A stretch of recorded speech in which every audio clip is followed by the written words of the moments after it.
Welcome, wonderful listeners, to the Shadow and Starlight Podcast, where two friends deep dive into popular fantasy and romantasy books. We get into the stories, characters, world building, lore, and more. And most importantly, we'll have a damn good time while we do it.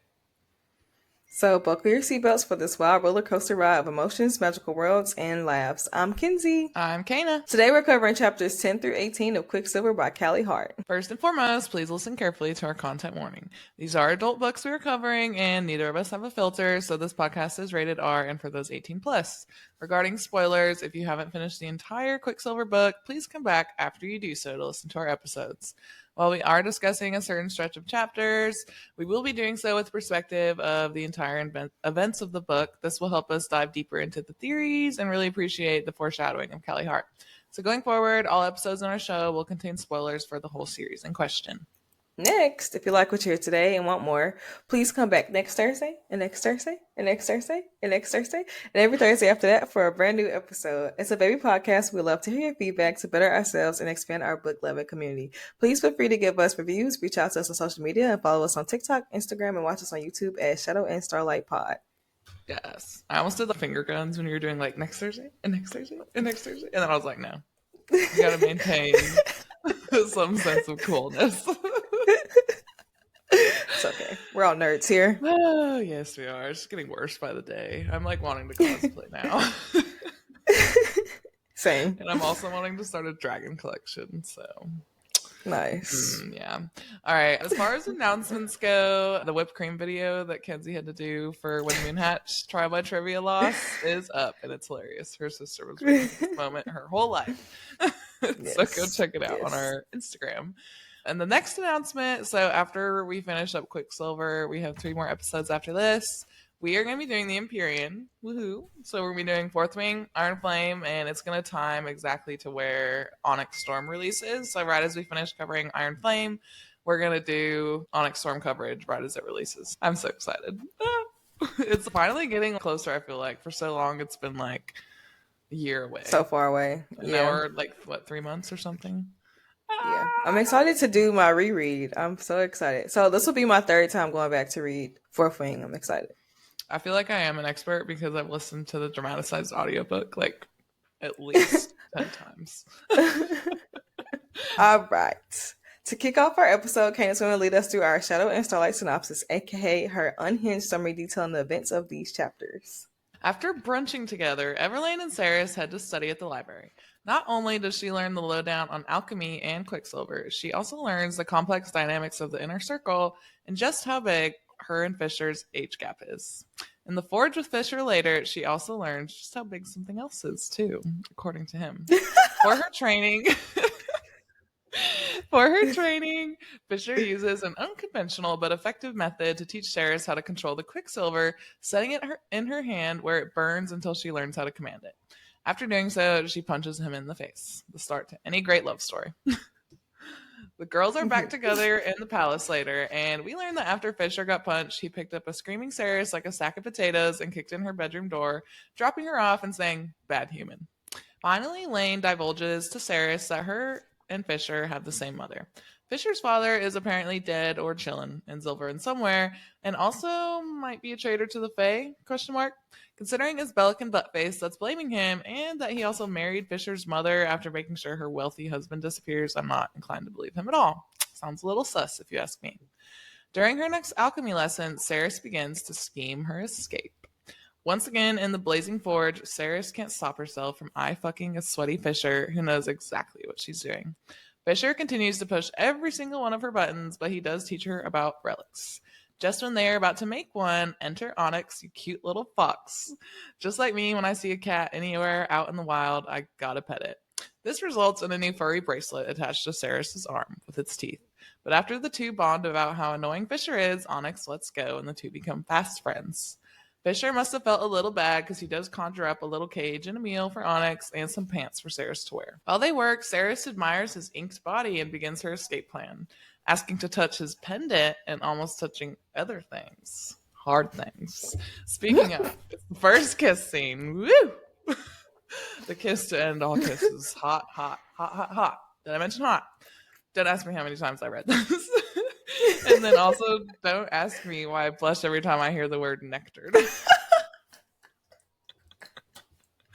Like, forever, that word, I'm going to associate it with this one quote. And It was hilarious. so hot.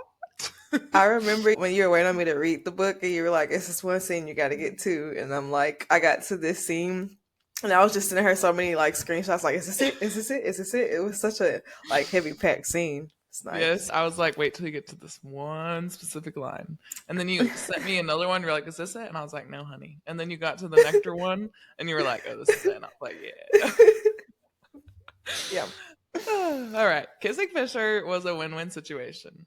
Baller kiss, and now Ceres has his ring that she thinks is a relic, a packed bag, a little fox, and she's sprinting for the palace's Quicksilver pool.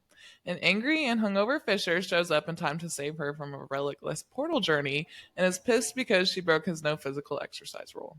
Her resolve still strong, Ceres tells him she is not going to try to stop escaping without knowing her brother is okay. Understanding this, Fisher finally offers to get her one person from Zilverin, and as long as she agrees to help with the relics in the war, he'll do it. And so the two enter into a bargain sealed in blood until death.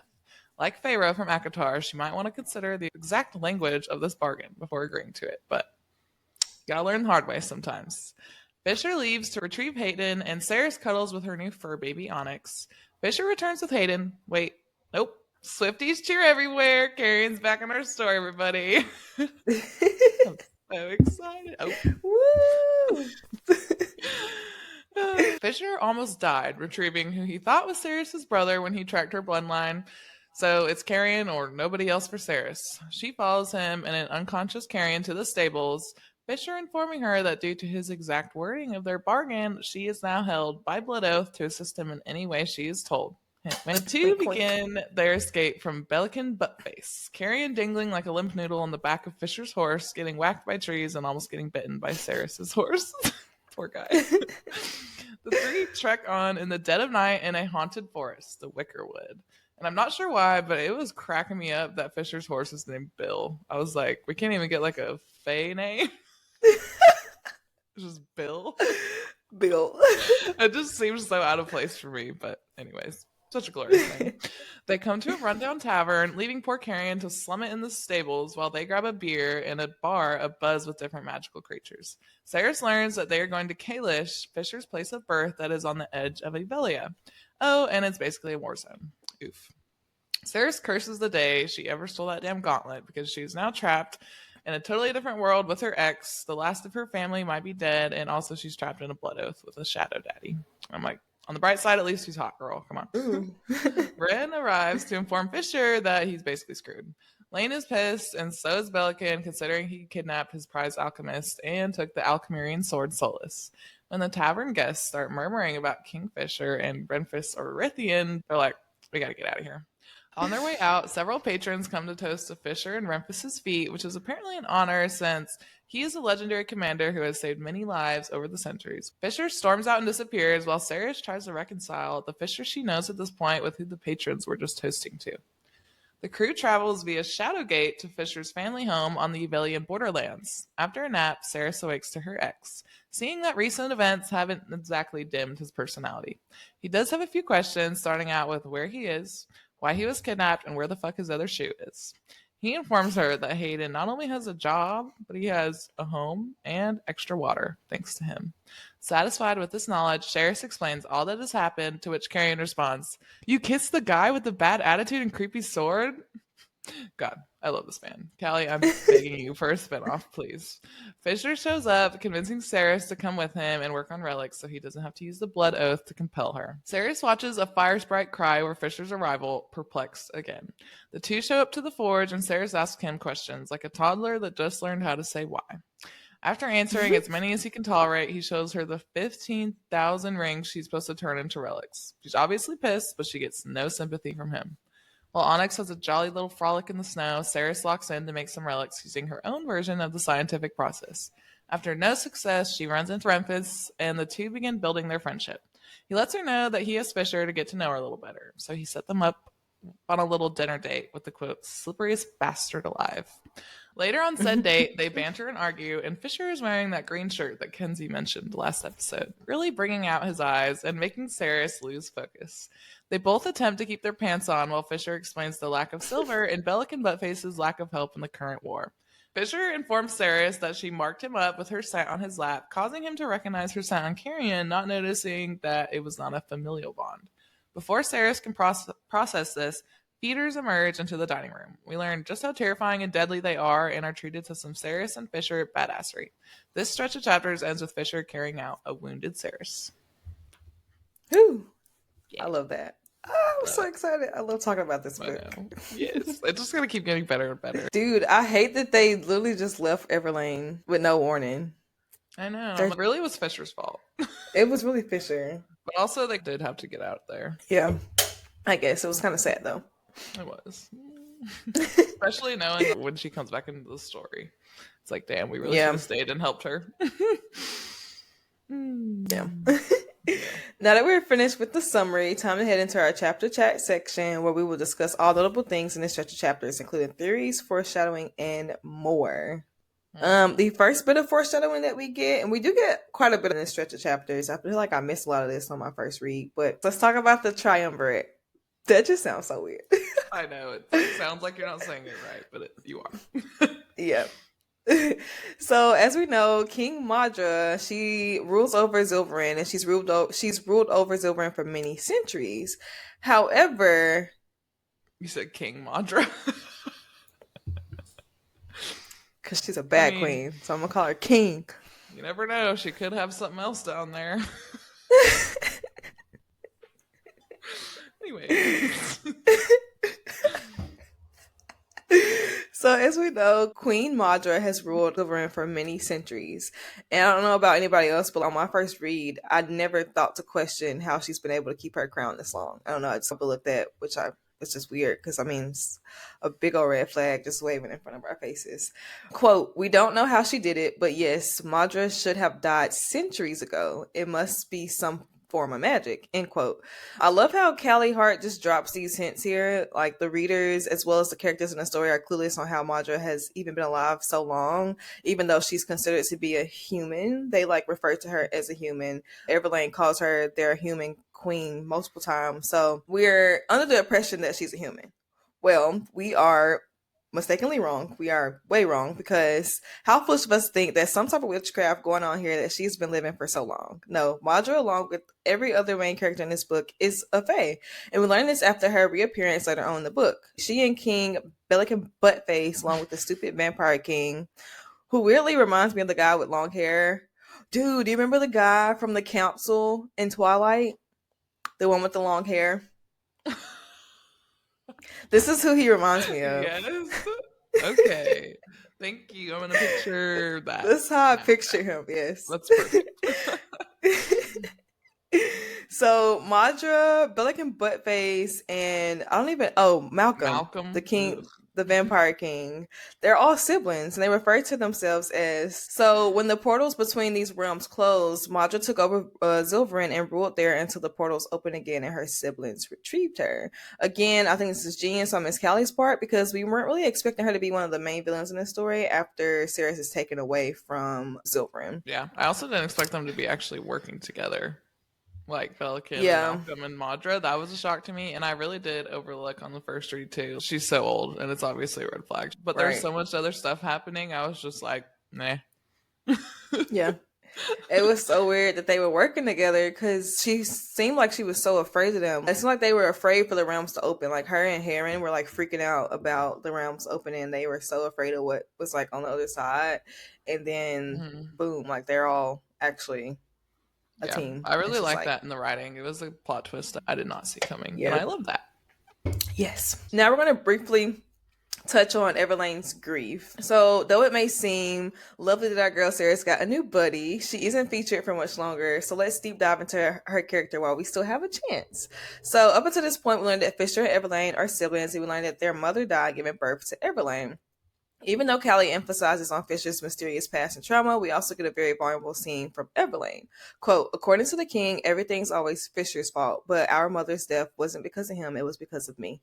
End quote. I feel like this scene was really sad, and we do get some vulnerability from Everlane. I feel like she's kind of been more of like a happy-go-lucky, cheery character, and we finally get to see what she's actually feeling. And I know she's going through a lot after seeing Fisher after not seeing him for over 100 years. So I think she's just experiencing a lot of emotions, and a lot of this trauma is like resurfacing for her. So I know this girl's got a hard life. Her dad is so yeah, mean, and he's evil also. yeah. This is totally unconnected to her sadness, but do you think her and Renfis like each other? Dude, I literally put that in my notes in my book. I was like, couple question mark? I know, it's so subtle. I feel like there's definitely gonna be another couple within our inner circle, and I'm trying to figure out. I For feel like sure. it's obviously gonna be Everlane, possibly Renfis. That's my guess.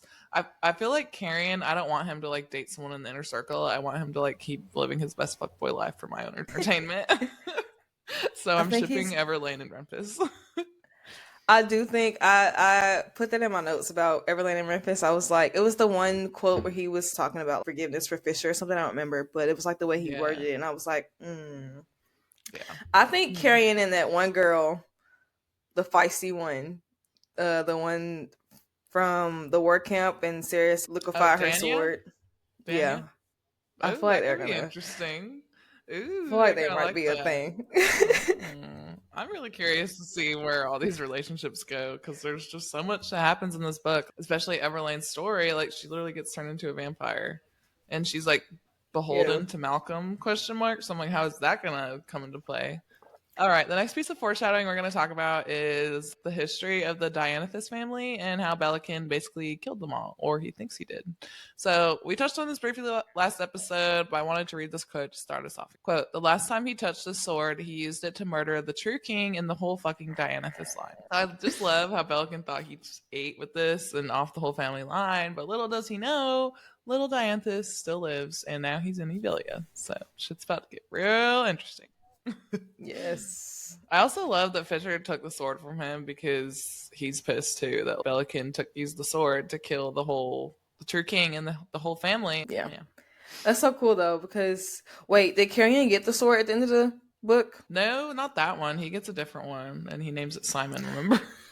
Yeah. I think it would have been cool if he would have got that one, just because like that was the sword that was used to kill his family. So now he's like using it, to his advantage. I don't know. Yeah. But he has Simon. All right, we're going to talk about Fisher being a great warrior, Dragonsbane, and the group they call the Wolves.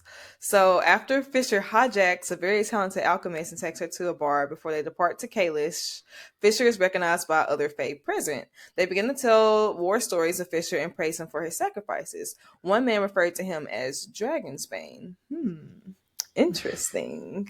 We did touch briefly on the mention of dragons in this series. Interesting that they refer to Fisher as the Bane of Dragons. This raises a few flags and has me asking if he was the reason behind the extinction of dragons, or if he is just so skilled and adept that dragons themselves would fear the great King Fisher. If so, that would be really hot. Probably.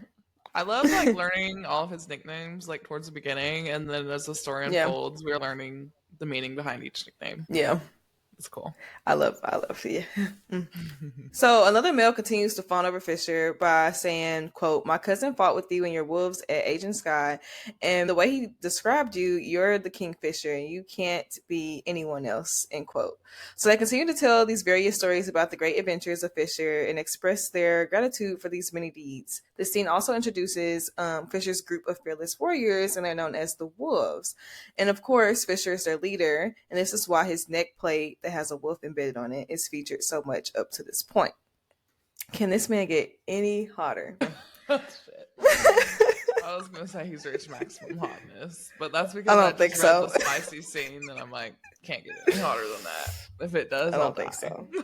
I think it gets hotter. Okay, while you're raving about Fisher's reputation, I'm gonna circle back to Renfis, because we do also learn a lot about his reputation in these chapters as a legendary warrior. So this, I don't know how to say this, satyr, some magical creature, speaks about how Fisher, Renfis, and others saved a small town called Inishtar to save 400 people.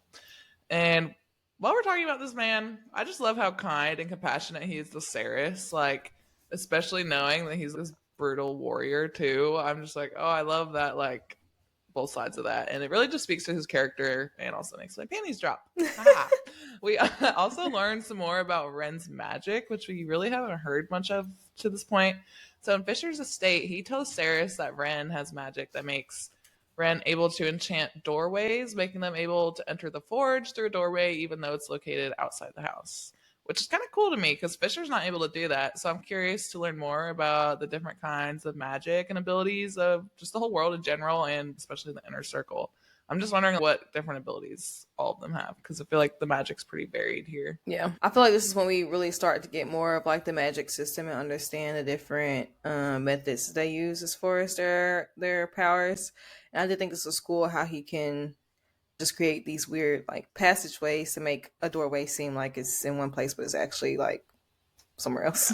Yeah, this episode, these chapters, we learned so much about the Fae, like their magic and the bargains and the blood curse and how they're like bound and they have horror rules and shit. I just thought that was really interesting. Yeah, same. All right, now we're gonna talk about Ceres' attempt to guess Fisher's 100+ torture era.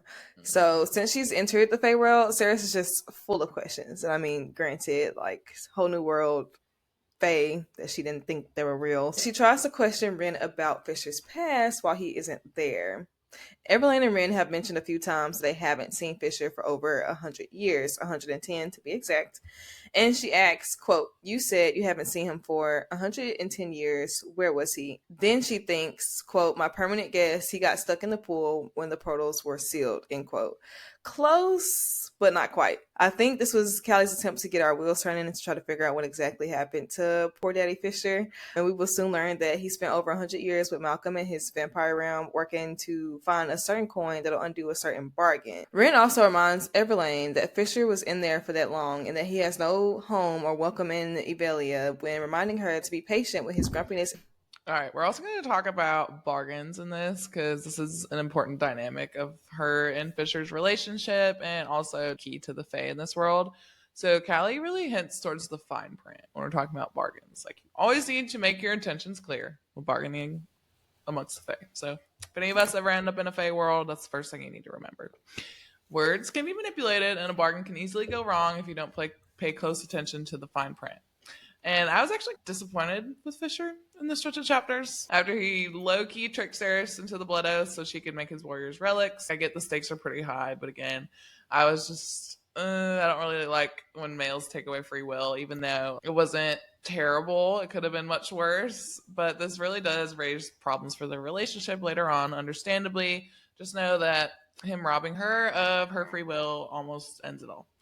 And I also really love this trope of the Fae being like tricksy. I feel like bargains and oaths are integral Fae lore, and they're not really included in most fantasy. I've seen it before, but I actually really like this trope. And I think it really makes the stories interesting and the relationships. Yeah. Again, the bargain between Ceres and Fisher before he goes to retrieve what was supposed to be Hayden really foreshadows this portion of the book. Like, really pay attention to what you're agreeing to. So Fisher, the way he worded it, he was like, "I'm going to try to find your brother and bring him back here, and you will do whatever you need to do to help me win this war." At that point, she just wanted her brother. She really wasn't thinking about the fine print, and he came back with dang on Carrion Swift. And so she was still stuck trying to help him get these relics together for the war while stuck with her ex in the Fae realm. So I feel like this is like a really big pay attention to the fine print. And I also, like Caitlin said, I'm very disappointed in Fisher in this scene, but also I feel like this is kind of his way of teaching Ceres the hard way about the Fae, because this is how Fisher ended up in the situation that he was in for over 100 years, was because of a bargain that he didn't pay close attention to. So I think this is his way of really easing her into it and showing her. I don't like that he did take her free will against her though. Like, he's did certain things or made her do certain things that she couldn't help because she was part of that blood oath. So that was the downfall of that. Yeah, at this point, he's still trying to drive her away because he knows she's his mate and he doesn't want her to love him. So that's also part of it, I think, is he's wielding it as kind of like a, yeah, I mean, I'm evil, blah, blah, blah. I'm going to Hate take me. your free will away. Yeah, exactly. Yeah. But I wonder if we're going to get some more bargains in the series. I feel like we probably will. I wonder who's going to be bargaining what. But I just love it. All right, the last piece of foreshadowing we're going to talk about that we just touched on is Saris and Fisher's relationship / mating bond. So let's dive into a quote first, and then we'll talk about it. Quote, "At first I didn't feel it. I was too aware of his proximity and the wild array of different scents that kept rolling off of him and slamming into me. Wood, leather, spices, and something green, and faint musk." The scent mention in fantasies, I'm like, they're mates. It's a dead giveaway. And she's talking about his scent all the time. And the Fae are so primal, and she just can't help but get turned on by his scent. Let's read one more quote about how she describes Fisher, and it's pretty telling. Quote, "Fisher was the epitome of everything that was strong and male and powerful. He was so much more than anything I'd experienced before. He was beautiful. Looking at him made me feel like I couldn't catch my breath." End quote. So even his sweat smells good to her, and she is so drawn to him. She almost like leans in to smell it when they're in the forge, and I'm like, girl, do you hate this man, or do you want to, Yeah. But as the chapters continue and she gets to spend some more time with Fisher, she's just increasingly drawn towards him and has physical reactions to his voice, his presence, his scent, and just general hotness. And also I just noticed how she's observing every little thing he does, like when he has his cool cold mask on and when he lets it drop or when he's surprised. She's already picking up on these things, and she hasn't been around him for very long. So it's just telling how much she's paying attention to him, and because they're mates. Yeah. Just love each other. Never. Not at first. We love a good slow burn, though. Yeah. All right, ready to get some theories? Yes. So, of course, I'm going to talk about Fisher's father. I'm kind of obsessed with this theory. I swear he's going to come back into the series later. Or they're at least going to learn something about how he died or what he did in Silverin is going to be important to our plot. That's my prediction.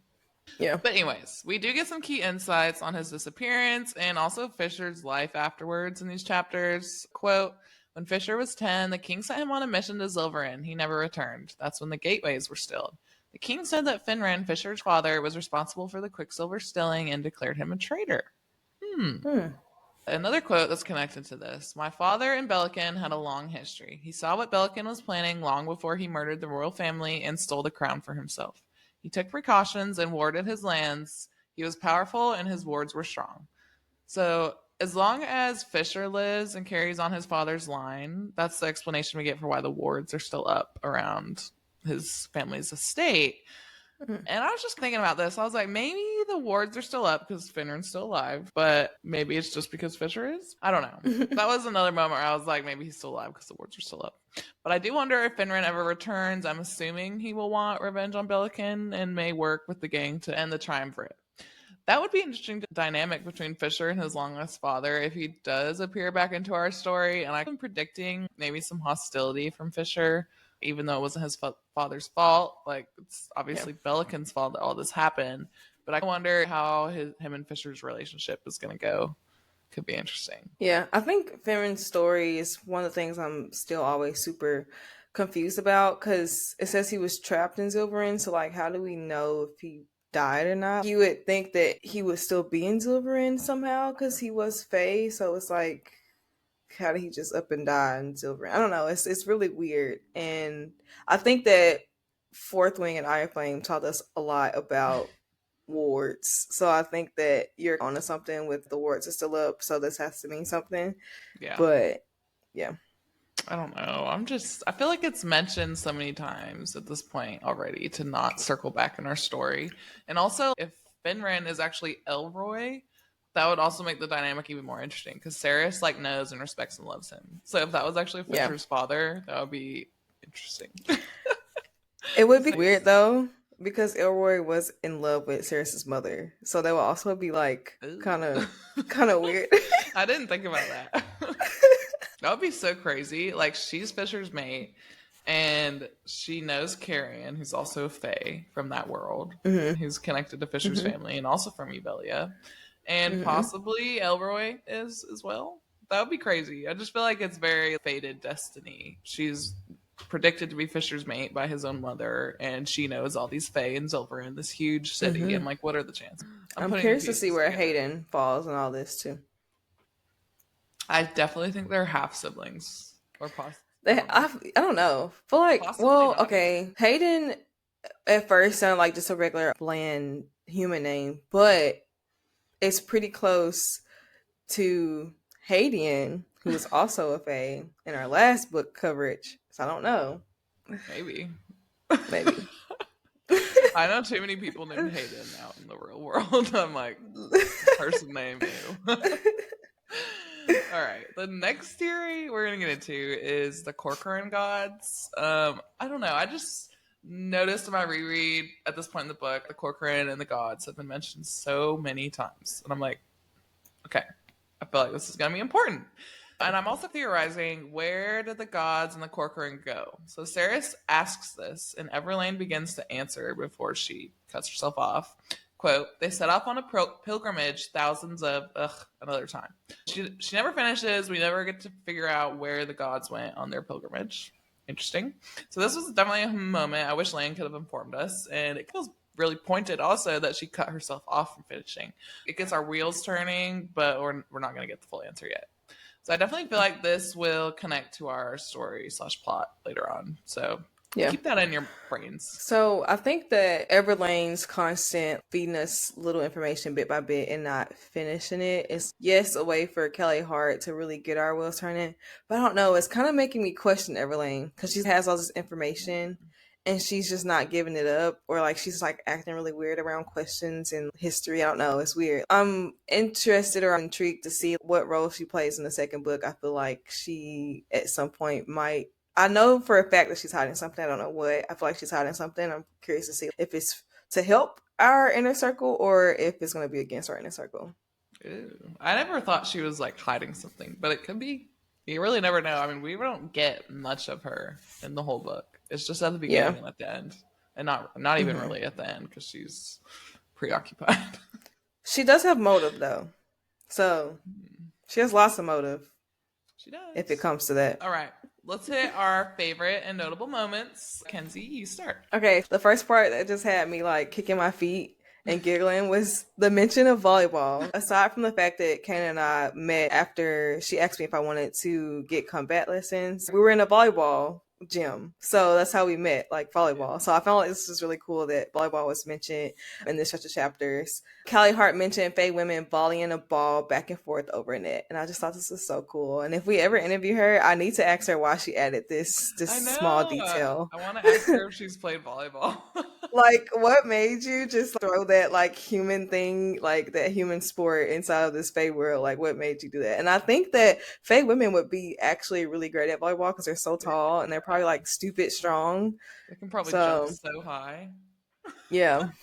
Dang. I don't know. I just thought that was really cool. That was something I definitely did not overlook my first read. I was like, volleyball. And I was like, volleying? Dare I say volleyball? I love it. The next bit one of my favorite parts was the delicious banter between Fisher and Ceres.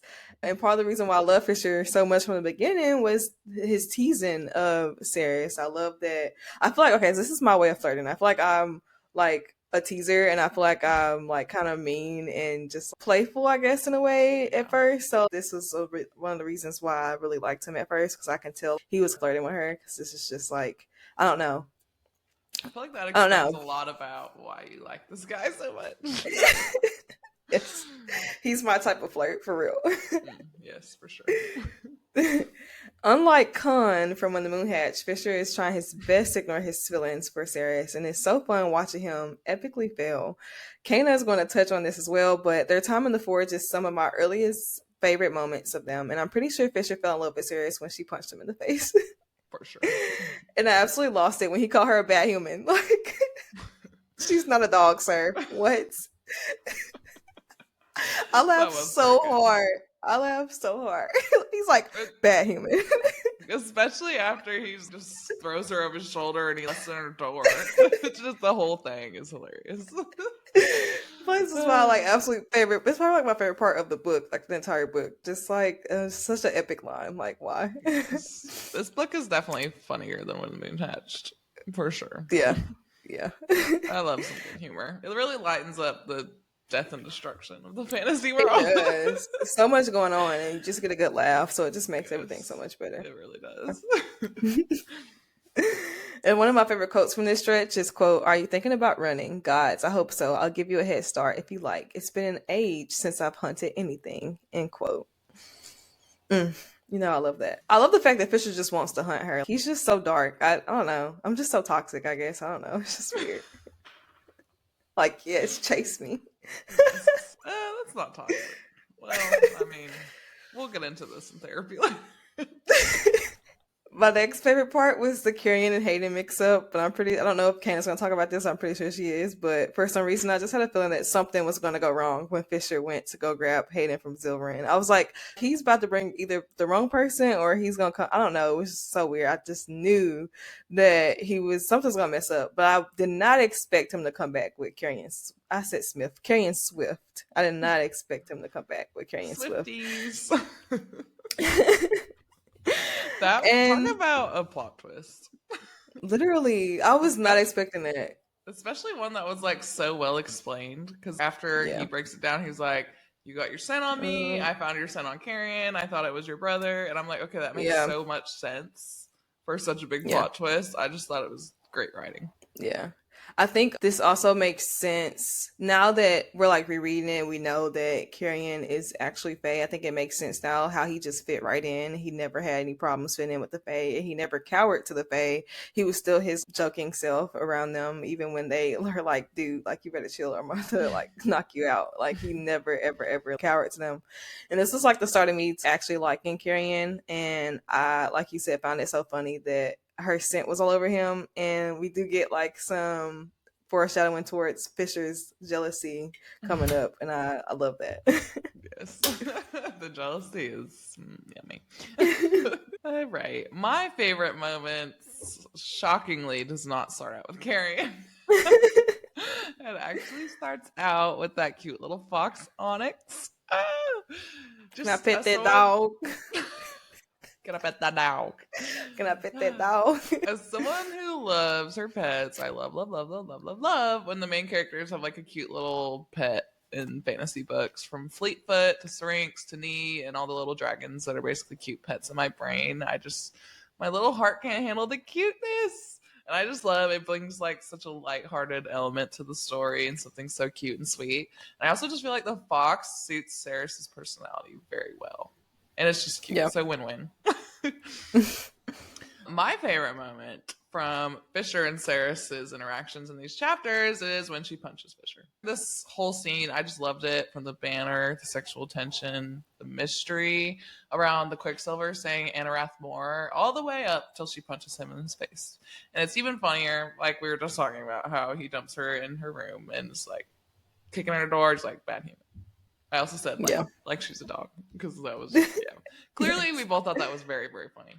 But really, just any scene with them, I loved how sassy and unafraid Ceres was of Fisher. Like she was just so horny the whole time, there was no room for fear. And I also feel like her lack of fear towards him is actually what is making him, like, his resolve weaken about trying to push her away, because I think he loves that feisty side of her. Like you said, I think that's when he probably fell in love with her for sure, is when she punched him in the face. All right. I'm going to talk about Carrion. Here we go. I'm so excited.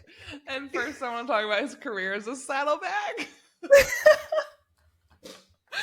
This is even more than the bad human part. This is what had me like literally laughing out loud. Just cracking up thinking about what Carrion must have been thinking when some random scary angel of death shows up and kidnaps him, and he wakes up in another world that he's actually from. Like, what are the freaking chances, first of all? But anyways, back to the funny part.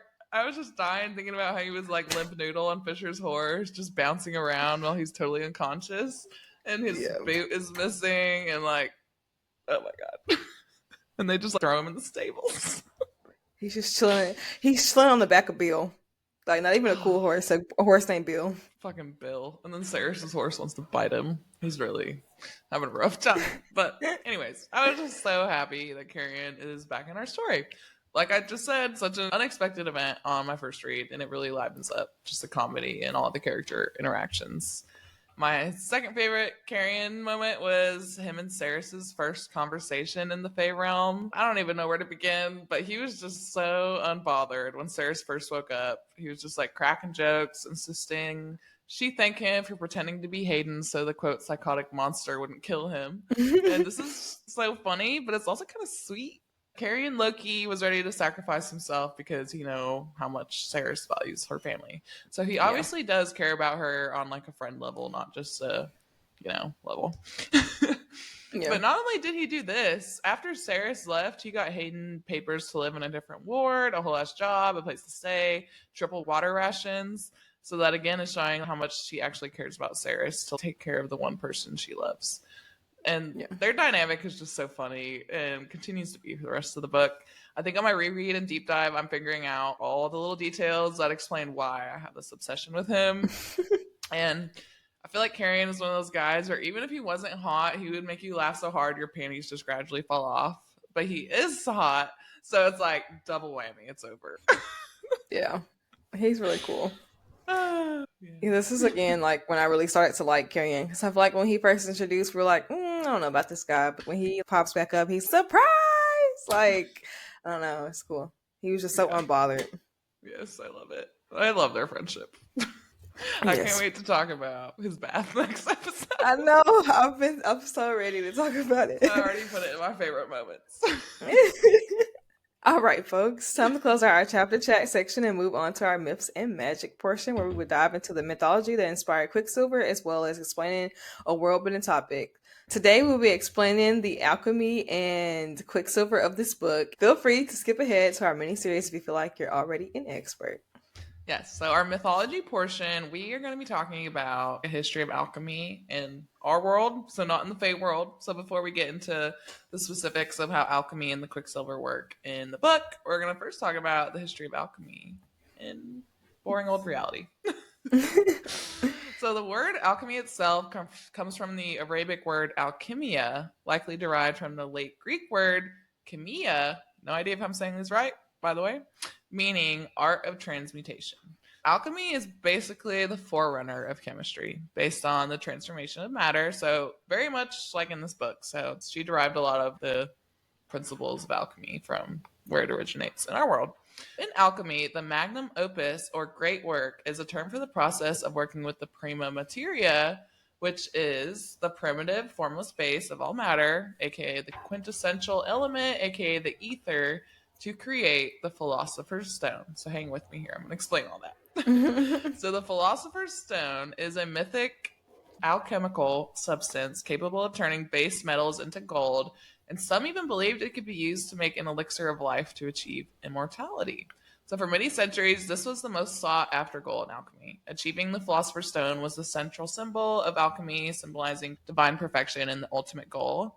Other aims in alchemy were to purify, mature, or perfect certain materials. It was historically practiced mostly in China, India, the Muslim world, and Europe. Regarding the actual chemistry, it's basically just as hopelessly confusing as Ceres finds it to be. It mostly revolves the succession of heating different materials. So that's where alchemy came from in our world. And while we were doing some mythology, I wanted to touch on a couple names that I kind of looked up and found the meanings. So Everlane, this name is either Anglo-Saxon or Irish, and it can mean the road to forever or also beautiful forest. No idea if that's where Callie got this from, but I thought her name was really pretty. Like the meanings, I liked it a lot. Yeah. Renfis may be derived from the Scots Gaelic name Renfrey, which means warrior of darkness. And I was like, wow, that fits him freaking perfectly. Yeah. So that was cool. And then Lorith, the name Lorith, derived from the Old Germanic personal name Lor, means crowned with laurel. This is given to individuals known for their achievements or victories, as laurel was a sign of victory in ancient times. And since he's also a legendary warrior, I also feel like that's kind of connected, and it's also just cool. Yeah. Yeah. Those are cool. I love when you look at like the meaning of different names in the series, and you can see how like they connect to the story. It's really cool. And you're just wondering like, did you do this on purpose, or it's just like a weird coincidence? I want to interview her so bad so I can be like, where did you get all this stuff from? Literally. I just want to know. Like, shout out to all fantasy authors, because I know the world building and everything is crazy. It's just so cool to read about. I love it. Yeah. Nerd alert. Nerdy. All right, now we're gonna talk a little bit more about alchemy, but in terms of like the actual book and the Fey world. In itself, alchemy is an ancient type of magic that is long forgotten. An alchemist, by definition, is someone who transforms or creates something through a seemingly magical process.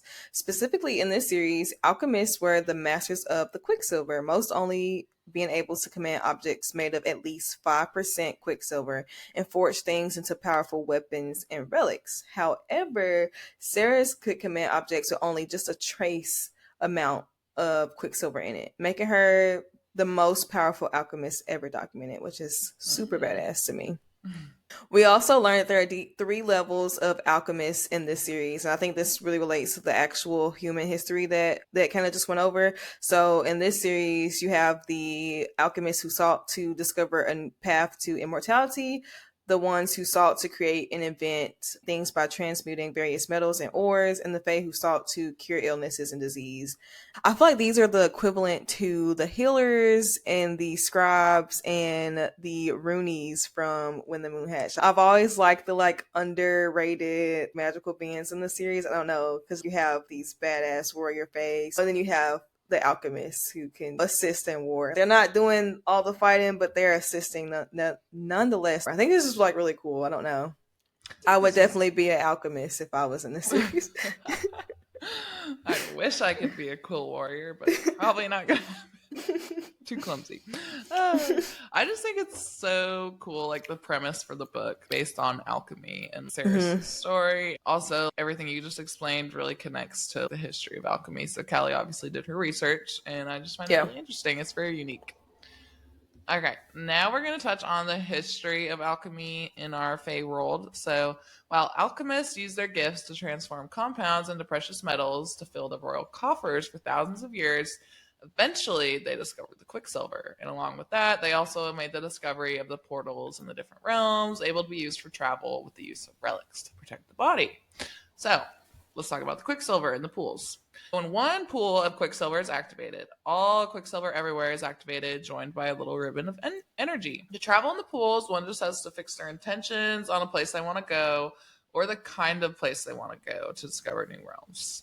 And I'm like, dude, if I had a Quicksilver pool, I would be thinking of hot shadow daddies, and then I would just go there. Yeah. I would be scared to even get in one. I'm such a high risk, high reward cat. You could find Fisher. Maybe I could. Why can't he just come to me? Because life sucks here. I don't want to come to Earth.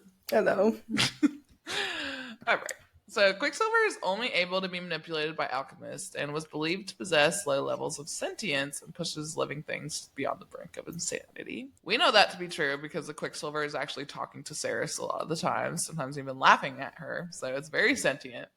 And it's this is also why it's likely known to be dangerous. And when used, the Quicksilver always does come with a price. So, being as dangerous as it is, the relics are required to be worn before physically contacting it to protect the body and the mind. And relics are items made from a compound binding with Quicksilver. When equipped in one form or the other, they can be used to protect from the adverse effects while traveling through the Quicksilver. So, Sarah says to make 15,000 of them, and she hasn't even made one yet. She hasn't figured it out. You got this, girl. That would be a very daunting task. Yeah. So, for you to be the sole reason why we lose or win this war, for people to be dependent on you that bad, it's a lot of pressure. Honestly, she's handling the pressure pretty well. She is. Especially considering all the other shit that's happening. Yeah. All right. Moving on, time for our mini-series Mix and Match, where every week Kane and I will do 2 to 3 minute series unique to our podcast. They won't be the same every week, so keep tuning in for all the fun. First we're going to do Who Am I? We've done this one for When the Moon Hatched as well. So we're going to read off a quote, and then the other has to try and guess who said it. And you guys can also participate. Okay, so my first quote is, "You're too pretty to wear pants." Fisher. Nope. Oh, it was probably Everlane. Yep. I was about to say, Fisher wouldn't say that because he actually is for her not wearing dresses. Yes. Yeah. And I love that. I wouldn't want to wear dresses either. Yeah. All right, your turn. The real war with Senseroth is killing members of our court, your court, every single day. Ah, shit. Fisher? No. Renfus. Mm-hmm. Ah, I should have known. Dang it. I think he was talking to Fisher when he said that. Yeah, I was trying to figure it out. Ugh. Okay, my last quote. Look at all that grace. What? It has to be Carrion.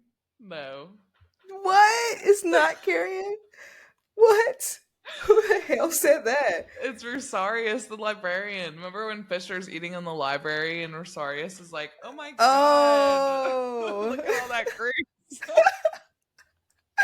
I forgot about him. I forgot he even existed. That was like at That's the beginning hilarious. of this 20 chapters, I think. Yeah. I feel like this was pretty easy.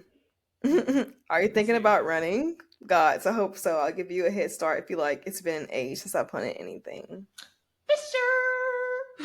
Yes. Yeah, that was pretty obvious. No one else would be saying that shit. All right, our next mini series is where we're going to talk about things we are desperate for in book 2 and book 3. I'll start us off. I do have a few things. And I had to limit myself because the list was like 10 things. And I was like, this is too much. Yeah. Obviously, I want more of Carrion annoying both Saris and Fisher because comedy. I would love to see more of Renfus and Lorith and exploration into their backstory. I really love them both, and they have a lot of depth we don't even know yet. More interactions with the Quicksilver is also something I would love to see. I love how it's sentient. It makes it so entertaining and interesting, and also just traveling to more realms or like exploring in the Quicksilver would be cool. I don't know if that's going to be something that happens, but there's a lot of potential there. My last thing, of course, is I am desperate for info on Fisher's father. You can't convince me that he died off screen after dropping off Carrion. If he did, I'm guessing we'll find out what happens to him, and it'll be something really important that connects to our plot, but I'm pretty convinced he's alive. Yeah. And I just need some closure. Yeah, I'm excited for all those things. The things that I'm most looking forward to in the next book is a little bit more of Everlane's past. I don't know. I'm very curious about Everlane. She's not raising any red flags, but she's not raising any white flags either, or green flags. Another thing I'm looking forward to is, of course, more of Fisher and Saris's relationship. I'm also looking forward to Saris and her new role as the Vampire Queen. That'll be very interesting to see how that plays out. I'm looking forward to, I want to know about these freaking dragons. Like, what happened? Where are they? It would not be an episode of Shadow and Starlight Podcast if we didn't mention dragons. Or Literally. talk about how we want more dragons. Literally. Dude, I have to send you, I found this thing that is literally like multiple feet long. It's like a giant dragon plush that's for reading, where you can lay on it and read. Ooh. And it's huge. It's like a little baby nice. dragon. Anyways, you would love it. I would love that. I need to save my monies. Also, I think it would be very romantic if Fisher and Saris go to see the O'Shea butterflies hatch. I'm looking forward to that. So cute. I hope they do. I think it'll be like a cool, like almost Starfall moment, but in Quicksilver. And then they just like do it in a field of butterflies. Ew. It's cold Get out your head there. Out of the gutter. With all the butterflies watching. Yeah. Dude, what I just thought of is so unhinged. I'm not going to say it. Of course you should say it. It's we like, okay, need it's like, more what? unhinged on this podcast. So, okay, like, what if they're doing it, right? And then, like, a butterfly, like a O'Shea like, lands on one of their butt cheeks or something. That's unhinged to you? In my head, I had something that I was going to say that was also unhinged, but I was like, what were you thinking about? They're doing it in the field of butterflies, and then Carrion comes in, and then he joins, and then... So, why is Carrion here? Because he's hot. And while Fisher would never let him touch her again. Yeah, well, true that. But in my brain, I'm just like... All right. Yeah. I've been reading too many reverse harem books. Oh, I just learned what that was. Yes. Yeah. And now it's like, at work. I'm used to the FMC getting multiple men. And I'm like, hell yeah. Yeah. I learned about that at work. Because Oh one of my God. coworkers is obsessed with dark romances, and she was like, "Oh, this book is reverse. What is it? Reverse harem. Harem?" And I was like, "What the heck is that?" And she's like, "It's like her and five other guys." I'm like, "Well, what?" No, dude, you have to read the Havoc series. Okay. Are we on trial by trivia now? Yes. Yay! Okay, before we close out our episode, time for trial by trivia. So we gotta lock in. I can't lose because I'm pretty sure Mackenzie will give me a super mean, embarrassing punishment after she got smacked with whipped cream. But anyways, each week, Kenzie and I give each other, and you guys are awesome listeners, 2 trivia questions each. At the end of our Quicksilver coverage, we'll tally up who has the most points, and loser will have to do something embarrassing or funny that the winner or anything that you guys suggest as well. So we'd love to hear your feedback, ideas, and participation in this section. Kenzie, you're up first. I feel like my questions are very hard this week. I'm very proud of myself. I'm stressed. What is the name of the tallest peak that means sleeping giant? Fuck. I'm surprised you didn't put this in the mythology portion. Omnimarin. What the hell? Why? How do Did you I know get that? Wait, How that was do you it? know that? I Yes. just guessed. How the hell did you get that? I just knew I had you. Well, in the 3rd episode, that stretch of chapters, I'm like halfway through my reread, and they mentioned that mountain. I didn't know if that was the same one, but I guess that one. Damn. Yes. Damn. What do the people in the tavern say to salute Fisher and Renfus? Fuck. I do remember this. I don't remember what they said though. I remember this part though, because they said it multiple times. Shit. I'm also pretty proud of my questions today. They're pretty hard. Break. Salute. Salute. Honestly, that was kind of close. It's Sarush. I don't know if that's how you say it. Sarush. Okay. I don't know. Yeah. Next question. Turn. Okay. What word is used to describe distance, specifically when using the portals? Oh, leagues. Stop it. Stop it right now. I'm killing it. No. I'm very impressed with myself. Damn it. Okay, ready? Yeah. Okay. How many guardians awaited Fisher when he came out of the Quicksilver pool in Silverin? A dozen. No. 2 dozen. No. How many? 50. 50. God damn. Yeah, that's how powerful Fisher is. Dang it. Well, I got 2. You got 0. So I think you have 4 in all, and I have 1.5. Oh yeah, that's right. Yeah. All right. Well, don't worry. There's 3 more episodes. You can still catch up. I gotta make my questions harder. Yes, you do. All right. That is a wrap, folks. Thank you for listening. We hope you're enjoying our Quicksilver coverage, and we're so happy you're here. Join us next Thursday for our Quicksilver coverage, where we will be covering chapters 19 through 27, pages 273 through 417 for your reread or to refresh your memory. Yes, as always, we appreciate any and all feedback you guys give us. So please reach out to us on our socials. Tell us what you liked, what you didn't, or just reach out if you want to talk about Quicksilver. This is a new podcast, and we would like to see it grow with your help. So please take the time, leave us a review, follow us on social media and all major podcast platforms for a freshly baked episode to be delivered directly to you next week. Bye, friends. See you next week. Bye, friends.